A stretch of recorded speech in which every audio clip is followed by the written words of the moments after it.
Hello from sunny Northern California. I'm Cecelia Curtis, and this is the Friendship Tour, where we talk about the true gift of friendship and honor some of the amazing people in my life. I've moved a lot, mostly for my husband's job. And early in my marriage, all the moves kind of bothered me.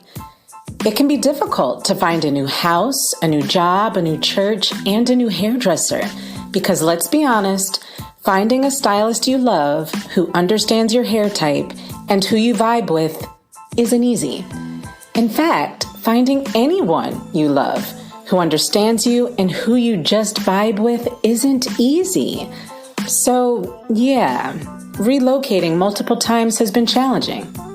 Still, I can now say what a gift it's been to move around. I've been some really cool places, and I've met some truly amazing people. People I now get to call my friends. Unfortunately, though, I don't get to talk to my friends, to see them, and to hang out with them as often as I'd like. So I've created this entire podcast to do just that. I am on a virtual tour to hang out with my friends and tell them how they've impacted my life. Each episode, I'll visit with a different friend, and we'll talk about some aspect of our friendship that has particularly impacted me, such as honesty, prayer, forgiveness, and of course, laughter and fun. I can't wait for you to meet my friends, so please join us on the Friendship Tour.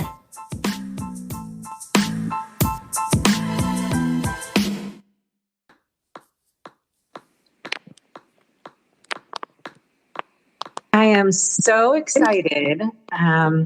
You okay, Alex? Yes. Okay. Tell me when you're settled. It sounded a little choppy. Oh, I'm settled. Does it still sound happy? No, just put it down somewhere and leave it. It sounded like you were moving the phone. Oh, okay. How's that? Perfect. Okay. I am so excited to welcome my guest, Alexandria/Alex. It actually feels really weird to say Alexandria because I affectionately call her Alex, and I always have. But Alex and I met, 12 or 13 years ago, and she quickly became one of my best friends. She is just so funny and well-traveled and so pretty with this long, gorgeous red hair. And she's really, really honest. That's actually why I wanted to talk to her today, to talk about honesty, transparency, and vulnerability in relationships. Alex has encouraged me to be more open and honest with myself and with others for the last 12 years. So I kind of feel like there could be no podcast without her. Hi, Alex. Hi, Cecelia. I'm so excited. Me too. This is so fun. Thank you for agreeing to do this. You're always so supportive, and that means the world to me. But thank you especially for supporting me today. Absolutely. It's my pleasure. And I have to say, happy belated birthday. Did you have a good day? I did. It was a great day with family. It was good. Yeah. Did your kids spoil you, or at least not fight and argue on your birthday? There was still a little bit of fighting, I have to say, but they were very sweet, and they all wrote me their own cards, and it was just really sweet. We went out for breakfast, and we actually had a German Christmas party to go to in the evening. So there's how fun! Yeah, it was wonderful. Great. I guess I shouldn't assume that your kids fight on your birthday, but I have 3 kids who are about the same age as yours, and there's an awful lot of bickering in my household. So, but I should not project that onto other households. I feel like it's a safe assumption. Okay. Thank you. Thank you. Well, I invited you on today to talk about honesty. So I have to start by being honest with you. We have been friends for, like I said, 12 or 13 years, and I still don't know how to say your last name. Oh my gosh, are you kidding me? I'm not kidding. I just avoid it. I don't know if you've ever noticed, but I just avoid saying your last name. I don't know how to say it. Never noticed. I just want to know, how would you say it? Fichera? No. That's actually how so many people say it. It's Fichera. So it's Fichera. like it's an SH instead of a CH. Okay. Well, I've gotten that off my chest and I feel a lot better. I think we just when I didn't get it right during the first year or two of our relationship, I felt like I had gone too long and I couldn't really ask you after that. So now it's all out in the open. It's Alexandria Fichera. Yes, this is true. Okay. Thank you for clearing that up. Thank you. Mm-hmm. Anytime. All right. So I want to do a little something called the Friendship Lightning Round. I have a bunch of questions. You don't know what I'm going to ask you, but I think they're all safe questions. So do you want to start? Sure. All right. How did we meet? How did we meet? Well, I remember, of course, I met you in Japan and we were working on the Air Force Base at the time. And my first memory of like really meeting you was at the BX after church. I was with my husband, Anthony, and like we ran into you guys, I think like in the clothing section. Yes. And Anthony he'd been telling me about you and, saying that I think you'd really like this girl, Cecelia, I work with. And then all of a sudden there you guys were. And so it was just, that's what I remember of how we actually met in person. Yeah, I remember the same. Anthony, your husband, had mentioned you to me as well. He actually told me about you before you guys got married. But I felt like it was such a strange way to make a friend. I mean, I worked with your husband kind of sort of, and I don't know, he was like, yeah, you should hang out with my wife. And I was like, thanks, but no thanks. And then I met you and you were really, really cool. So, I've thought about that a lot, how God just kind of puts people together. And Alex, your husband knows you so well to think that we should be friends, because he was exactly right when we met. That like the click just happened. So I don't know what he saw in me at work to think that we would be friends, but he was so right. So thank you, Anthony. Thank you, Anthony. I think he knew you were funny. I mean, that's part of it. Yeah. And you're also quite funny. We laugh a lot together. We do. It's great. All right. So how would you say we are similar, other than making one another laugh? How would you say that we're similar? This is a good question. So similar. Well, first of all, I think we kind of hit it off because we both have a strong faith. And our relationship with God is important to both of us and our families. And we met overseas. So I feel like we had just some similar interests in travel and adventure. And I feel like as we got to know each other more, that we found that we both sometimes fancy and finer things in life. But then we also can be just really, casual. Just, it doesn't have to be that way, but in certain ways, we like the finer things. Okay. And I had no idea you were going to say that. That's kind of funny. Really? Okay. No. That's my passion. And as our friendship grew, we ended up just kind of having like a similar roadmap to parenthood. With its share of challenges and becoming moms later in life. And like really you're a little bit younger than me, but like we followed the same age trends for having our children. And like, along with that, like the joy and craziness of having 3 babies in less than 4 years. I don't know many people. I don't really have any friends who have done that like me. Yeah, I know. It's a lot. It's a lot. Yeah. And I'm glad that you did it just before I did, so I could call you when things are crazy and you could help me navigate that. So yeah, that's a good point. We're very similar in that way. Yeah. What would you say is your favorite friendship moment with me? I definitely have one in mind, but I wonder what your friendship moment is, your favorite friendship moment. Oh my gosh. Yes, I totally know. So like when your husband, Brian, flew me to California to surprise you for your 40th birthday, and I showed up on your doorstep to say happy birthday. That was probably my favorite because I mean, one, it was like such a gift that Brian was doing that and coordinating this whole surprise. But it had been so long since I'd last seen you, so it was just, um, yeah, that was my favorite. And then we like continued to have the most amazing girls' weekend ever with Oh, lots of wine and girl talk. So it was. that's fun because that's exactly what I was going to say. And the whole weekend was great. But the moment that I realized you were on my doorstep was my favorite moment ever. And just to give a little backstory, I had been. It was a couple days after my birthday and a couple days after I had gone through IVF. And you knew all this stuff, Mhm. but you also lived far away. I mean, where were you at the time? Oregon? I was in Portland? Oregon, Eugene, Oregon. Yep. Okay.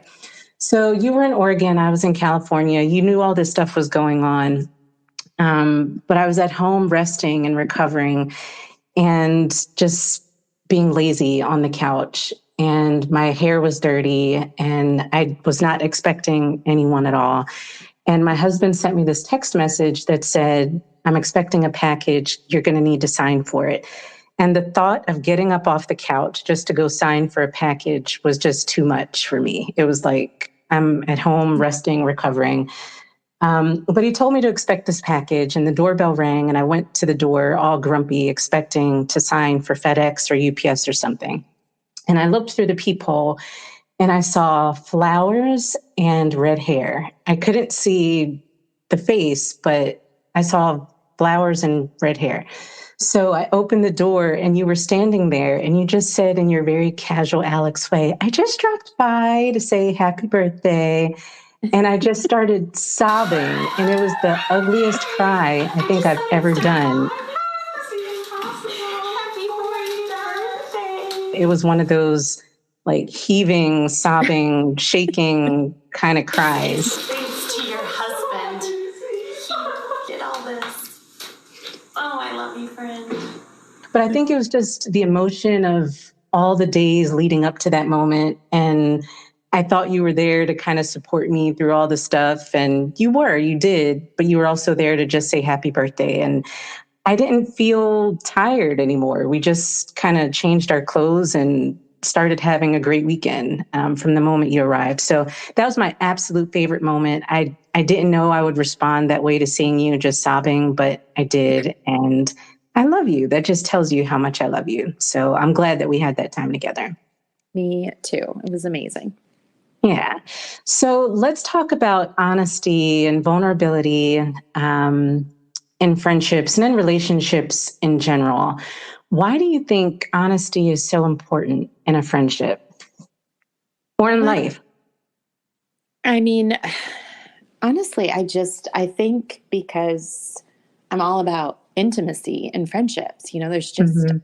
not a person that does well with too much surfaced or superficial conversation. And I think it's because I know how good it feels to really connect with someone and to really Yeah. feel like you have this safe, intimate friendship where you really know the person and they really know you. And I don't think I don't think people very naturally want to go deep sometimes. I mean, some people do, but there's plenty of people that don't. And I don't think this is ever something that I used to think about until I met someone like you that told me that I was so open and authentic and that helped you to be that way. Like, I think have always been that way and I've never really thought twice about it until other people have given me this feedback of like, wow, like you're the only person I can talk to this way.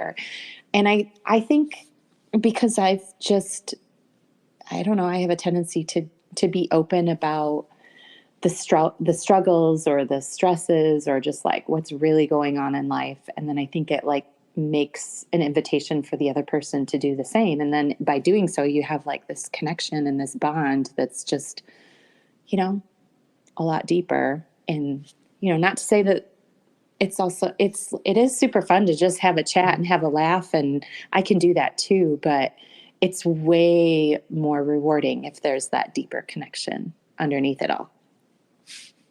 I agree. And I definitely felt that with you, that deeper connection. And people describe it different ways. Some people say when you meet someone, you just know they're for you, whether it's a romantic relationship or a friendship. But I do feel like we just kind of clicked immediately. And it was definitely that openness and that honesty that I think helped us do that. You were definitely more open and honest than I was. I think I've always been. It's funny because now I'm talking on this podcast, but I've always been a more guarded person and a more reserved person. And it was funny. I mean, the first time we went out together, just the two of us, um, we were having dessert in this cute little place in Tokyo. And while we were having dessert, you asked me a question. And I don't know, you could just sense or tell that I wasn't telling the whole truth. I gave you it was an accurate answer. I think you asked me something about my family, and I told you all the perfect things. And those were all good things, but obviously, and those were all honest things, but it wasn't everything. Mm-hmm. And I will caution, you don't have to tell everybody in your life everything about you. But in that moment, you just kind of sensed that I wasn't telling the whole truth. Mm-hmm. And I will never forget the look on your face and the kindness in your voice. And you just said, "Oh, honey, let it out." And I paused, and then I did. And I can't explain it, but I've told you this story a bunch of times since then, and I don't even think you remember the moment as being a big moment in your life. But I just paused and I told you what I told you, and I felt free in a way that I hadn't felt free before. And we've been the best of friends ever since. And you just kind of took what I said and we kept moving and we kept talking. But that was a turning point in my life and a turning point in our friendship. And I thank you for it. And to be honest, I mean, maybe there are some times since that moment that I've overshared with you and maybe with other people. If you're one of those people I've ever overshared with, you have Alex to thank for that. She kind of opened the floodgates on my honesty. But really, I think there's such freedom in being honest. I think people carry a lot of stress, a lot of anxiety, a lot of tension when they're trying to be something or seem to be something that they're not. So thank you for encouraging me to be honest. I think you're amazing and I absolutely love you. So thank you. Well, you're welcome. And about the oversharing, like, I just don't really believe in oversharing. I don't think that you've ever done that with me. Like, I don't think I know that people would say that about me, that I for sure overshare, but I'm just like, I want the details. I want the emotions of what a person has gone through and where they come from. And I think it also, like, we walk around with these facades and people have these assumptions of who we are and the background we come from and, this picture perfect life that's presented on social media or by the way our homes look or by our big smiles. And behind that is a bigger story, and sometimes it's a painful story. But I mean, we all have like painful parts of our pasts or painful parts of our childhoods that make us who we are. And so, like, when we touch those places in other people, I think we just gain so much, of that.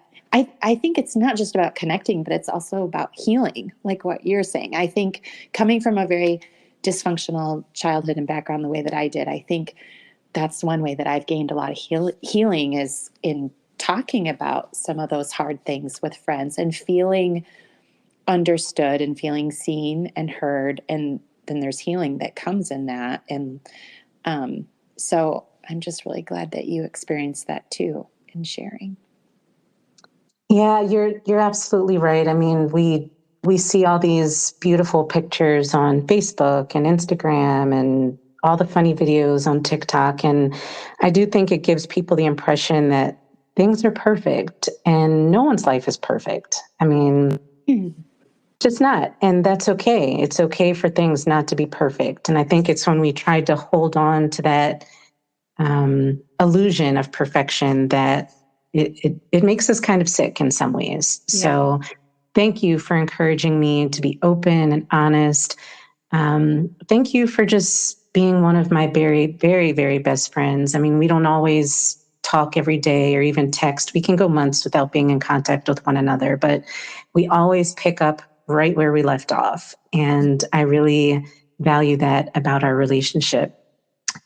You were the very first person I called when I found out I was pregnant with my first son. And I hadn't even told my husband. I think the doctor called me, and then I stared out the window for like an hour, just trying to believe that I was indeed pregnant.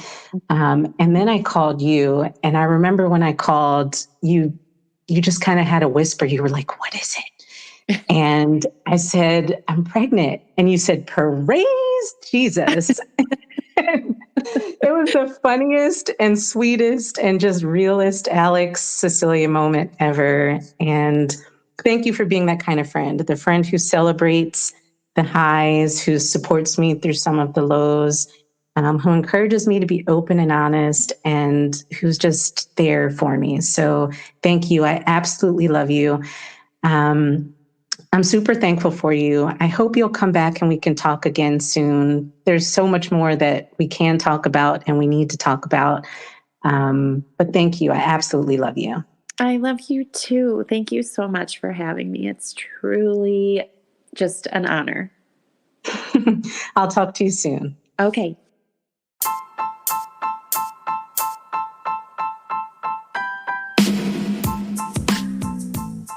I hope you enjoyed listening today. And I hope you'll join me next time when we talk to my friend, LaTanya Morrow Kane, about fighting with our friends and forgiving our friends. I'll give you a sneak peek. I did something shady, and LaTanya put me in my place real quick. If you want to hear the full story, join me next time on the Friendship Tour. In the meantime, be an honest and a good friend to someone today.